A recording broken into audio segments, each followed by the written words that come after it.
USAA knows dynamic duos can save the day, like superheroes and sidekicks or auto and home insurance. With USAA, you can bundle your auto and home and save up to 10%. Learn more and get a quote at USAA.com/bundle. Restrictions apply. Whatever the occasion, effortless elegance is right this way. Because Hilton brings you new ways to stay courtesy of the Nomad London. And it doesn't stop at award-winning dining in a space draped in velvet and illuminated by vintage chandeliers. No, this day goes beyond with unparalleled personalized service and attentive hospitality. Oh, and did we mention the Nomad London can be booked using your Hilton Honors points at Hilton.com? Hilton, for the stay. This episode is brought to you by Nespresso and Samra Origins by the Weekend Coffee Collection. Introducing Samra Origins. My collaboration with Nespresso is a connection to my roots, to my mother, Samra. Coffee that hits the right notes. It transports you. Crafted with unique notes and bold soaring flavors. Experience a taste that moves you. Nespresso and Samra Origins. Discover more at Nespresso.com. Away Days with Woody and Piers. Welcome to Away Days with Woody and Piers, where we discuss all aspects of football fan culture. We'll often be joined by celebrity guests who will tell us all about their love for their team and the weird and wonderful places that their footballing obsession has taken them. All the tales of the bad pies, worst pints, and general footballing misery can be found right here.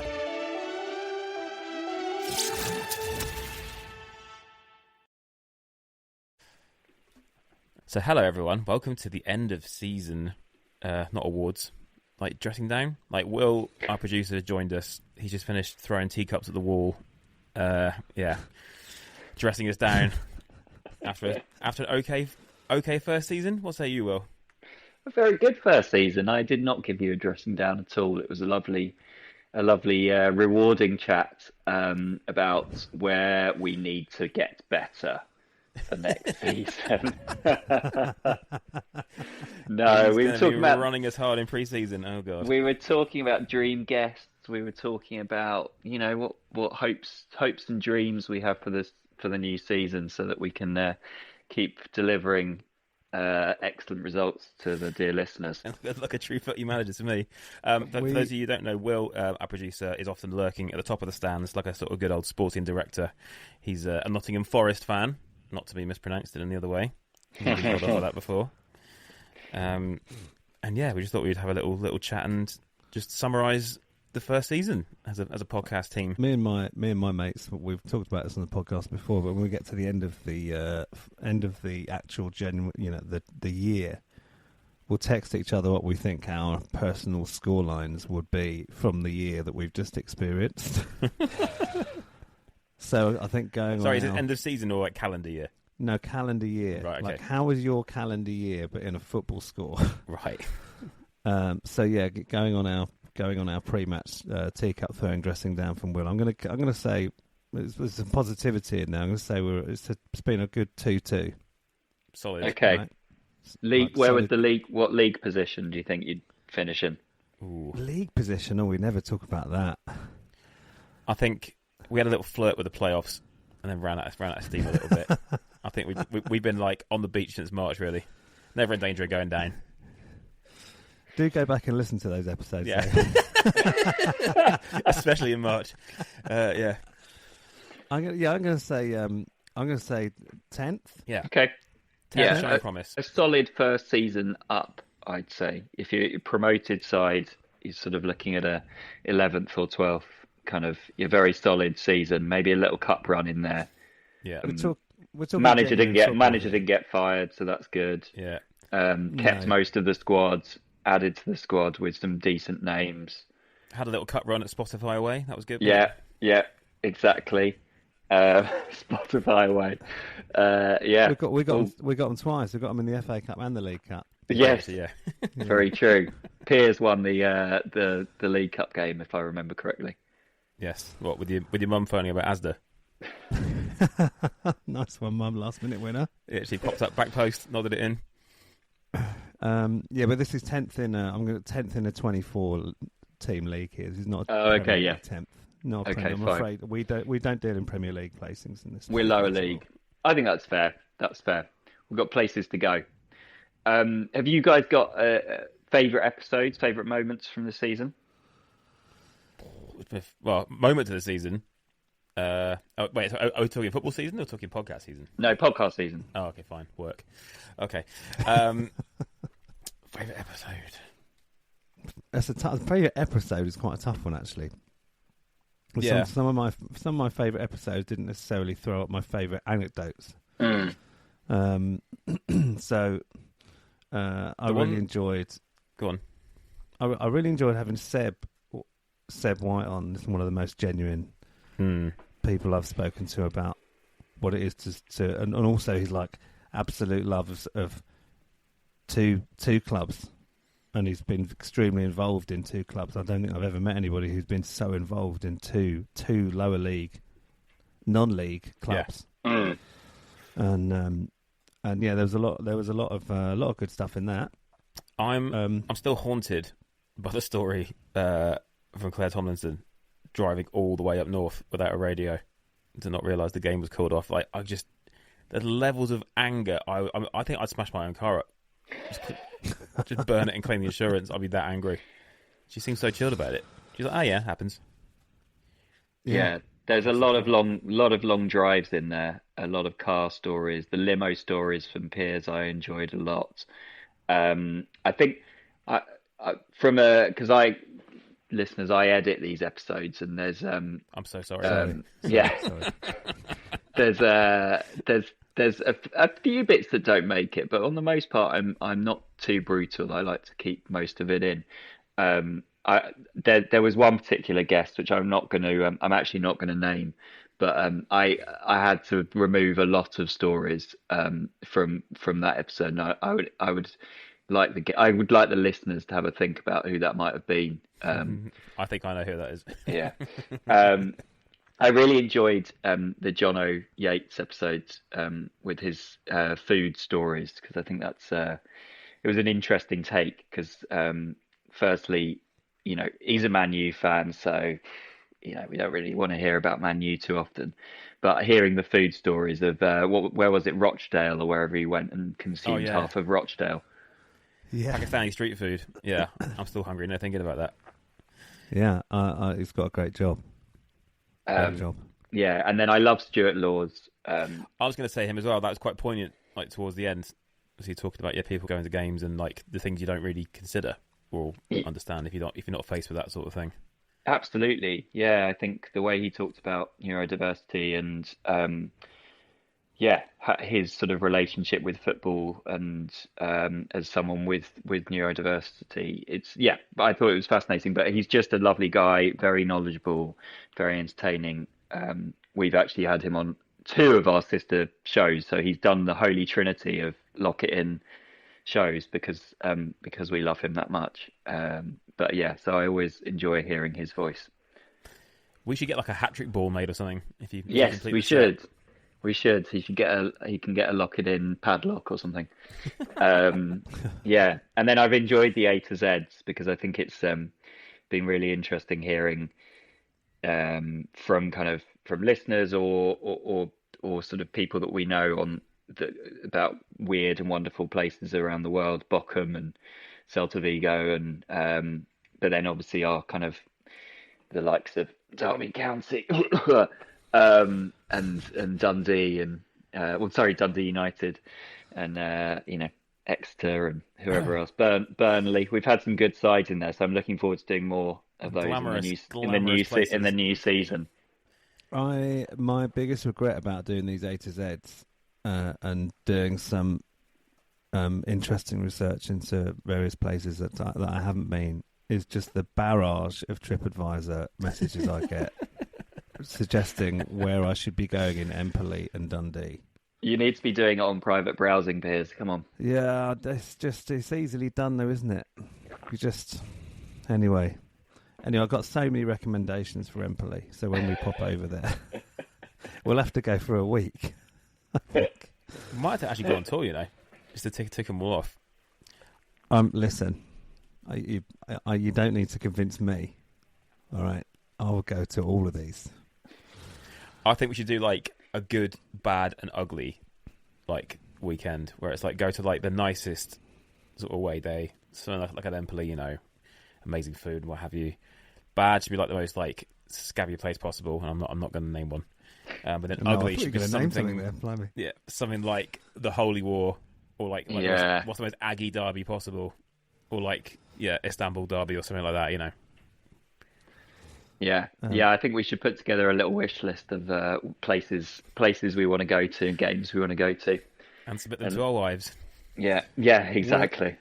Will, where in our we've got up to E, haven't we, so far? Where between A and E have you wanted to go the most out of our A to Z? Oh, that's a very good question. Let me go through quickly. I've been to Aberdeen, Aldershot, Accrington, only Billericay and Bochum. Bochum sounded fun. My friend lives in Chester, so Chester FC is quite an achievable one. Celta Vigo. I mean, anywhere abroad would be fun. I'm not going to comment on Derby. I've been to Exeter. Well, you've got all the recommendations for Empoli, so I think Empoli is a very achievable one. I would love to go. When I say I've been to Aberdeen the city. I've never been to a game in Scotland, and I would really love to go to a game in Scotland because they are passionate about football, that's for sure. So I think it would be a fun vibe. I really like the Scottish folk, and I just think it's a great place. And you could combine it with some good, you're guaranteed a good night out, probably some good food, very fun people. So yeah, maybe a Scottish grounds. Let's go to Dundee. Yes. Drive to Dundee with a Toblerone. In our bare feet. I'm sold. So Scotland, Bochum, and Empoli weekender. Yeah. Okay. I'm shotgun, not tour managing that one. All the flights. No. I'll just text the wife, see what she says. Yeah, I'm sure she'll be keen, mate. She'll be so understanding. Yeah. So, away days then that we've been on this season, kids. I've been to a few. Been to two with Piers, in fact. But what's been the worst one? Oh, the worst one. Yeah. I mean, I'm not sure. I know the most heartbreaking one. Yeah, we can't. Too soon. We can't. I've just had a lovely weekend away where I've forgotten all about it. I mean, I think my worst one. I did pop along, and it was a ground ticket at least. But I went to Woking in November on a Tuesday night. It's always a mission. Away days, it didn't used to bother me so much. I used to get the coach and stuff to away days, which is a lot less practical for me because of where I live now. So finding your way to an away day from where I live is train or blag. Yeah. So yeah, there are only so many games you can get to on a Tuesday night on a train because you've got to get back. So we did Woking on the way on a Tuesday night on the train. God, it was so bad. It's just 0-0. At what point did you start questioning your life choices? I mean, leaving. What the house or the ground? Leaving the house. Right. I partially went because I justified it on the grounds that it was the same week as my brother's birthday and he wanted to go. Oh yes, it's for him, mate. And it was a ground tick. Yeah, but I do love a ground tick. But yeah, oh my God, it really was quite dreadful. I was definitely a point in the season where I thought we would not be making the playoffs. Yeah. You know when you're sometimes a 0-0 where neither team looks like remotely scoring is worse than that. You know, you've just lost 3-0. At least when you lose 3-0, you see the team put in a shift. Someone's tried. Absolute shite. I think that'll probably be my worst. We've had some worst. I've seen us lose on the road this year, but that just seemed like I was walking away from that. I think I didn't need to have been here. I'm absolutely going to catch some pelters for this, but I don't care. So I used to live near Woking. I used to work in and around it now and then. It's just the most nothing place. Like, yeah, it's a town that's set up purely for everyone to leave it in the morning to go somewhere better, and it's like, yeah, I said it on a really expensive train as well. Yeah, exactly. Yeah, so it's like, so going there on a Tuesday night when it's cold, it's like, oh, at least we can see the train station.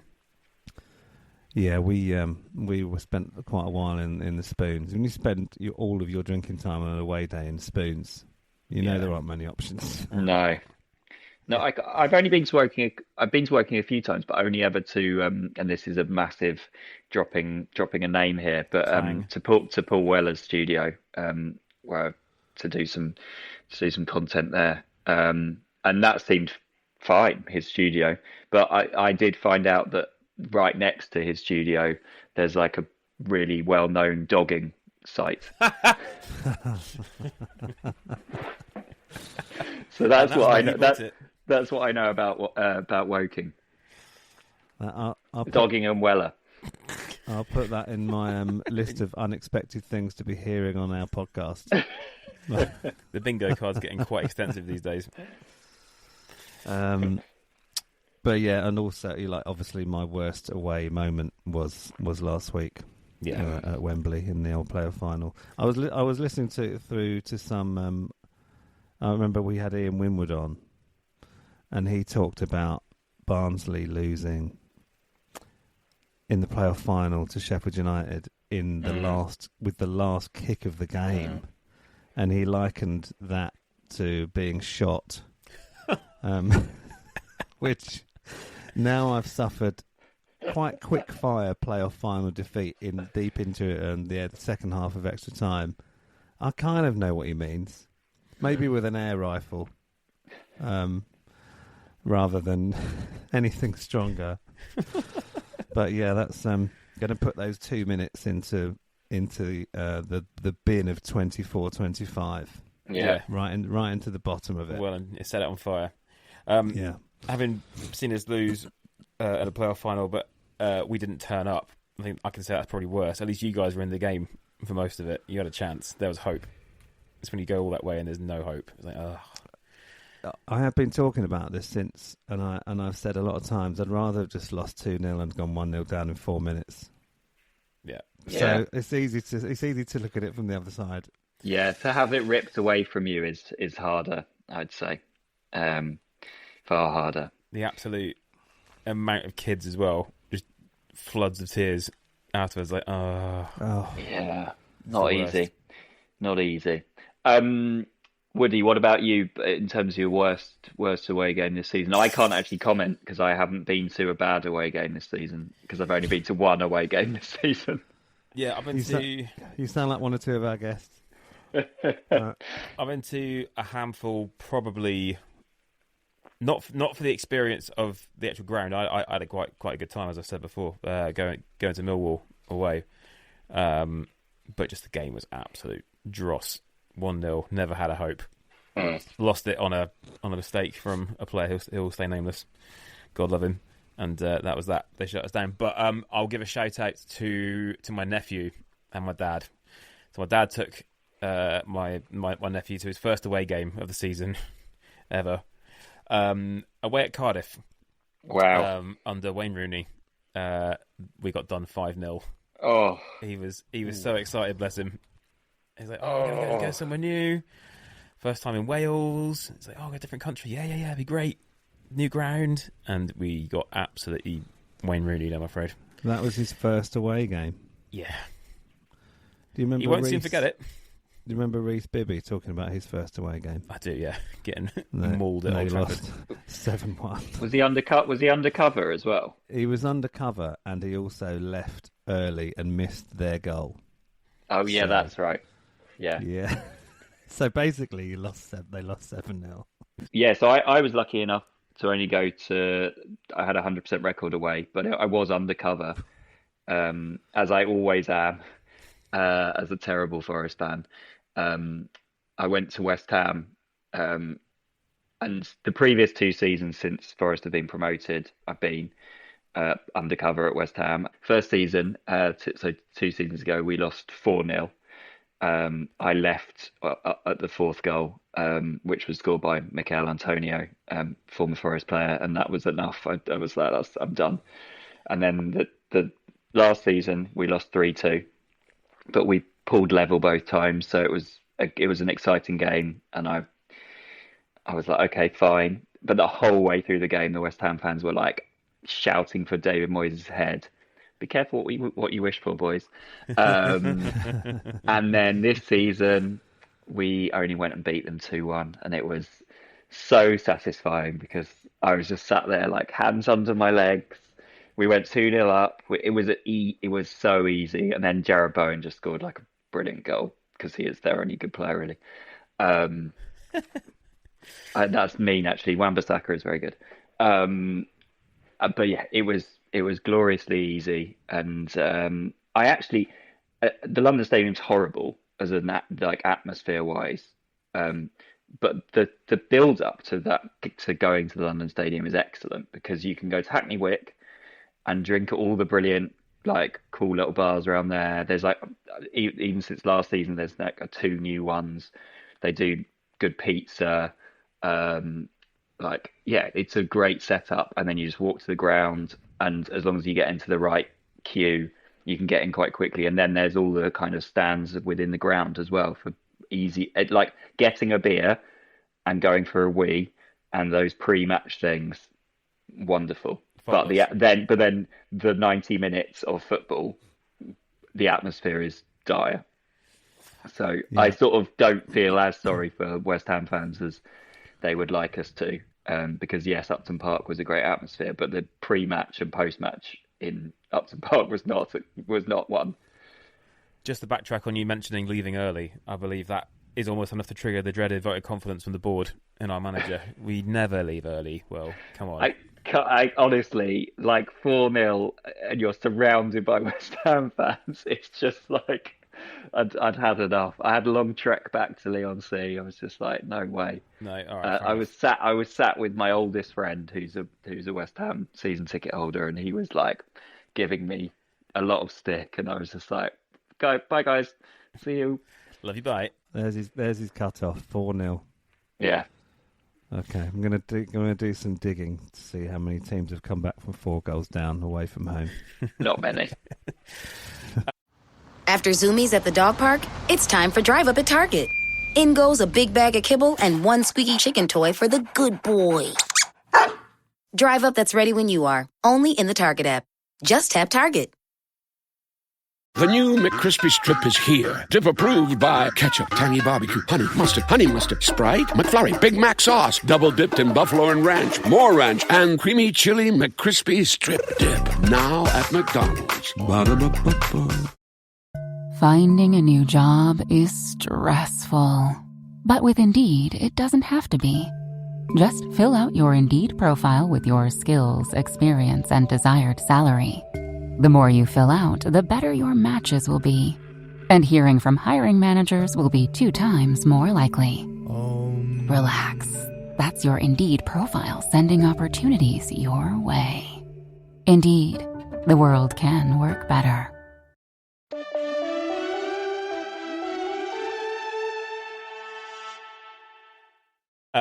Okay, so obviously you mentioned Wales won away day. That's the favourite.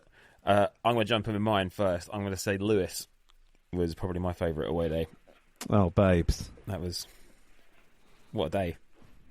I mean, it was all about losing your non-league cherry, I think. Yeah. So it's an unexpectedly pleasant experience, I think, for a lot of people. Yeah, I mean, I've been plotting to go back, actually. With my dad's up later in the year. I think we should go down together. That'd be great, yeah. Have a few jars.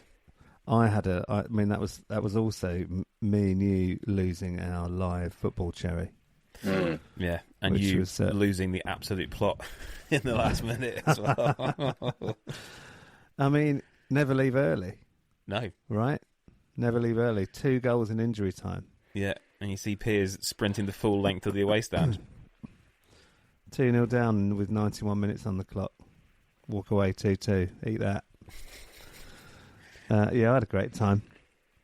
Obviously the only downside was creating quite a lot of content which we did not use because it was just too windy.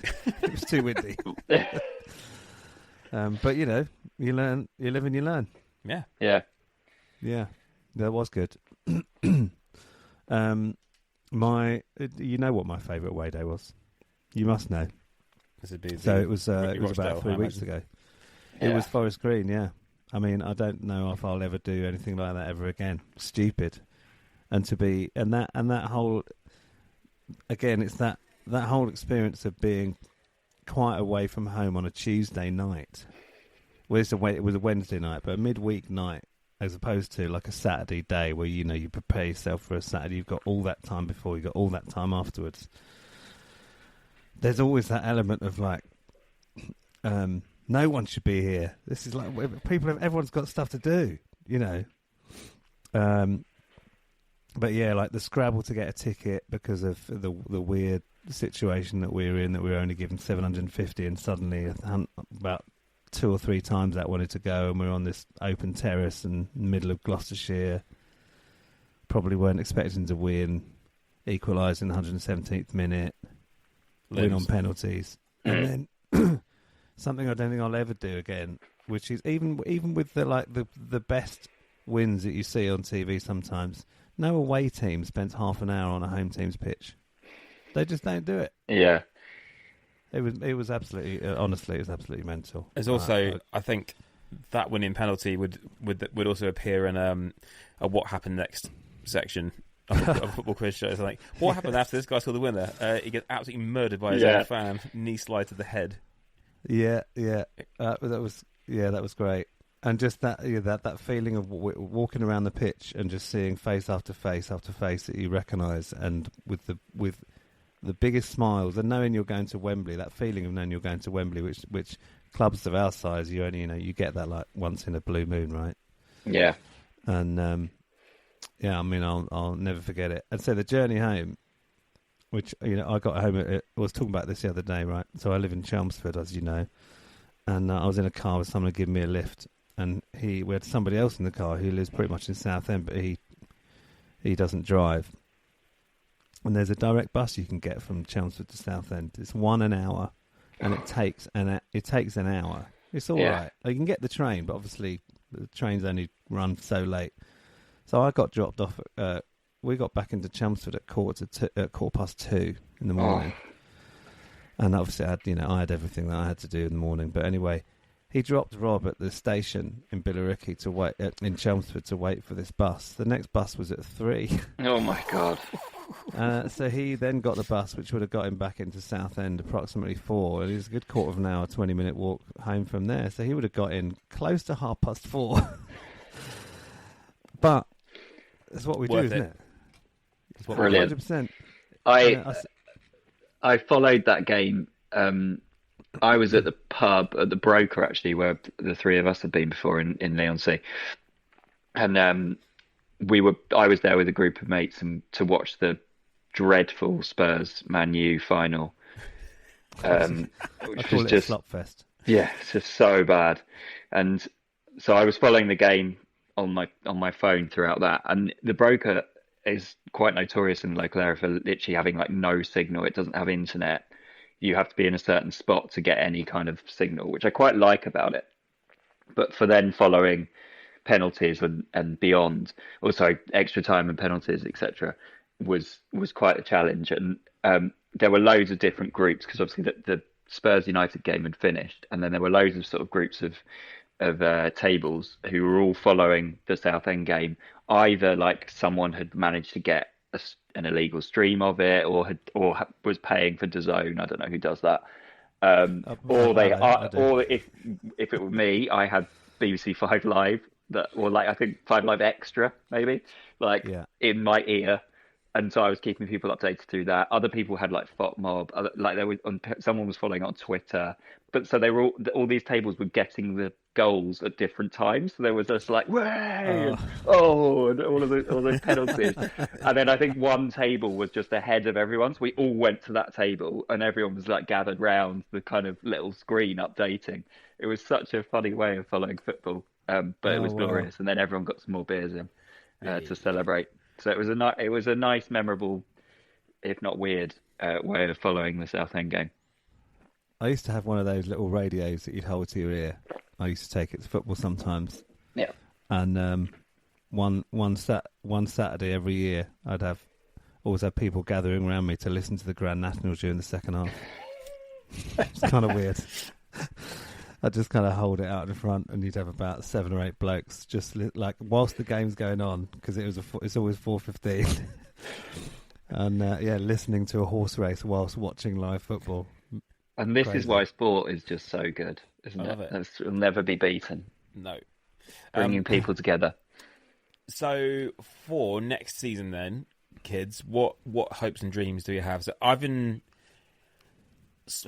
as yet unsuccessfully, been looking for like a well-known German fan over here who we can get on. Christoph Waltz, off of Inglourious Bastards and other films, apparently was a Bayern fan and now he isn't anymore, and he's probably too famous for us to get. But I'm just trying to...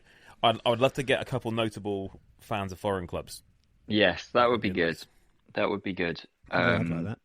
Yeah, that would be fun. I think more people like Jono in terms of doing interesting things in sports and in football. I'd also like to do a couple of non-football episodes. It'd be interesting to have some fans that follow cricket, or there's definitely people that follow tests around the world and stuff. I think that would be interesting. Maybe some Lions fans or something following some of those tours. Women's game as well. Women's game, definitely. I think that would be really good. And then obviously doing some more of those kind of live, like the live from Wembley, which I thought was a really, really interesting, and obviously not the result that we wanted, but just a great experience for you guys, I'm sure. And I've just thought the chats and everything really captured the emotion of the playoffs and the emotion of those sorts of games. So I think it'd be great to do that. And of course, we've got to do the Dom Jolly episode. He mentioned it. I saw him. He did Guesstimators last week, and he said, "Let's do that football thing." Yeah. Soon. So he's still he's still engaged. He still wants to do it. So we've got to do that. I want to go to some away. I want to go to some. I do an away trip as well, with you guys. Well, you have to stay till the end. Yeah. I'll stay to the end. It's fine. If it's not Forest, I don't care. Dom will be good. I think there's something quite pleasurable about watching football with someone who is openly clueless. About what is going on and why it's going on. Yeah. That'll be good. I mean, Pine, absolute dreamboat stuff. Of course, the most lordy away following is watching Test cricket. Oh. So let's go and do a live away days from the West Indies, please. Please, the Windies.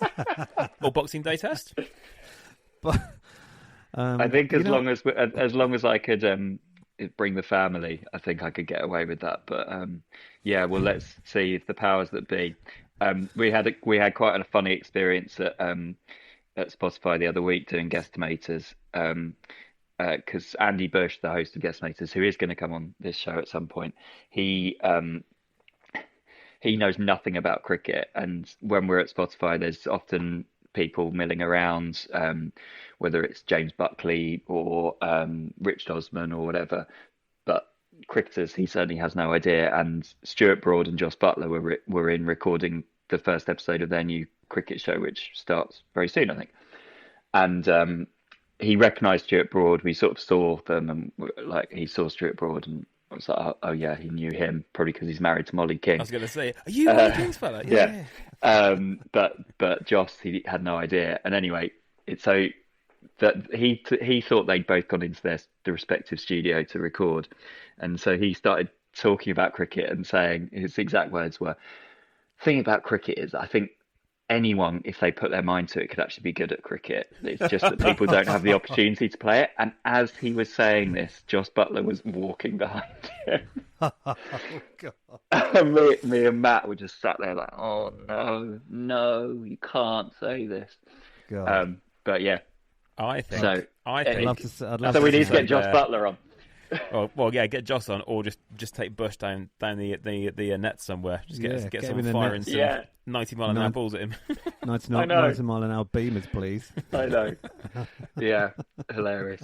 He says he stands by his comments, so yeah. Brilliant. All more reason. We'll do a live episode from the nets. Bush getting peppered in the background. As well, that's just kind of triggered a thought about like random away followings. Do you remember the guy? I think it was during COVID when England were playing in Sri Lanka. It was like he was the only England fan at goal. Yeah, to the point where I think somehow he got his number to Joe Root, who just like belled him from the middle of the pitch. He's like, "All right, thanks for coming to watch." If we're talking about away day trips that I'm not up for, I tell you what, I couldn't believe I was watching England away at Andorra the other night. Like, what is going on here? Like, just football needs to stop for a bit, right? Yeah. How are we playing Senegal at Wembley tonight? Honestly. It's not at Wembley. It's at the City Ground. Not at Wembley. It's at the City Ground. Oh, it doesn't. It doesn't even count even more. I know. Fewer than 30,000 people will be there. England have in fact used Morgan Gibbs-White on their social posts, and I mean, they better play him because there'll be hell to pay. Yeah, that Andorra game was just obviously of the handful of people that were there. They were literally there just to pick up the points, right? Yeah, just the England travel points. Who was having a good time there? I mean, it was in Barcelona, the actual game, so it's a decent place to go. It's June the 7th, man. Like, stop going to watch away games. I know. Can we if we're not even in a tournament, turn off football for a bit. Yeah, we're obviously at the end of our season now, but we need a break. You can't have too much of a good thing. You need a reset. I'd like to know how many green card arguments came about because of that away trip. Yeah. I mean, it's ungoogleable, and we'll never know. But I find it of great interest. Thinking about away days of last season, the thing that you wish you'd gone to. Do you have any? I wish I'd gone to Argyle away at Pompey for one of the 2 times we actually won away. broke the curse. I mean, there's a neutral. Oh, or if it's a neutral. The Everton Liverpool 2. Yeah. Oh my God! Well, I'll tell you, but that was more of a home thing, though, right? As an away fan. So I'll tell you what. Tell you what, I would love to have done, Will. As a couple, actually, I would love to have been an Orient fan away at Stockport in the playoff semi-final. Yeah. When they won on penalties. Yeah. That would again. You're miles away from home on a Tuesday night, and it just feels felt so right and so wrong at the same time. Yeah. And then they got to Wembley. That looked pretty incredible. Yeah. Yeah, that would have been good, wouldn't it? The playoffs still just makes me shudder. But so I don't know. I'd have found that so stressful.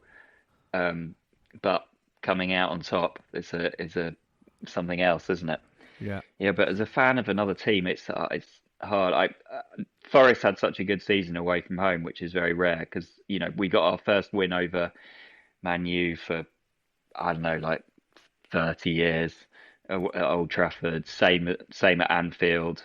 So either of those games, because they'd be ground ticks for me as well. So it's like, I'd have loved to have gone to those games. But yeah, as a neutral, don't know. I still think like an Old Firm or a Holy War, or just like one of the proper, or like a Milan derby or something. That'd be. Well, that's a year on year though, isn't it? I go there every year. Oh, you're talking about like one-off games. Yeah, okay. like Palace winning at Fulham in that cup quarter final. Mm. Like that would have been incredible. Like, what a day! 3-0, easy. You're at Wembley. You're in the cup semi-final, and then obviously I would love to be a Palace fan at the FA Cup final. It looked incredible.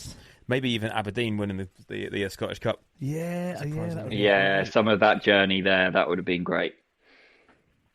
Yeah, maybe we need to try and preempt these and get ourselves there. That'd be great.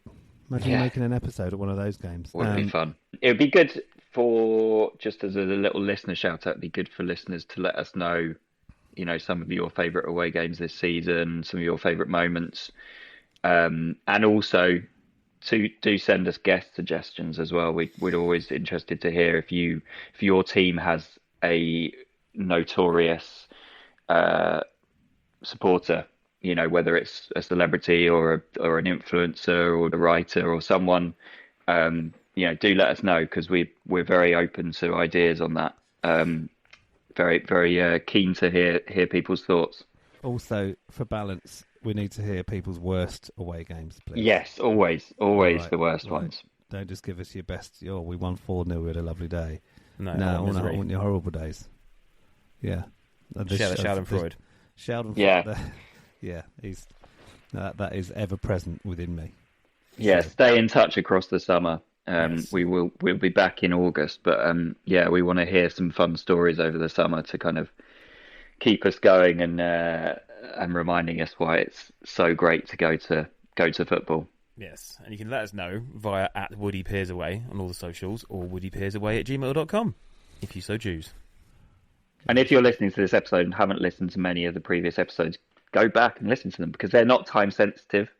They're not about current events. They're about just the joy of watching football home and away. So go back and listen to those episodes and give us a lot of 5 stars and ratings and reviews and all of that. Yes. All of that gubbins, because it really helps push and grow things. Massively. God. Okay, maybe we won't fire him. Yeah, fine. Stay of execution. Yeah, that was good. I enjoyed that. Yeah. Yeah. So, season 1, done. Completed it. Yeah. We'll see you all for season 2.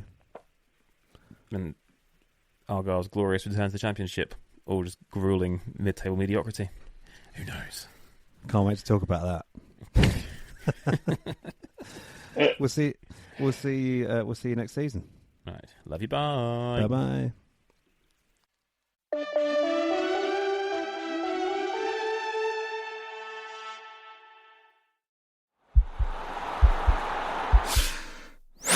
This podcast is part of the Sports Social Podcast Network.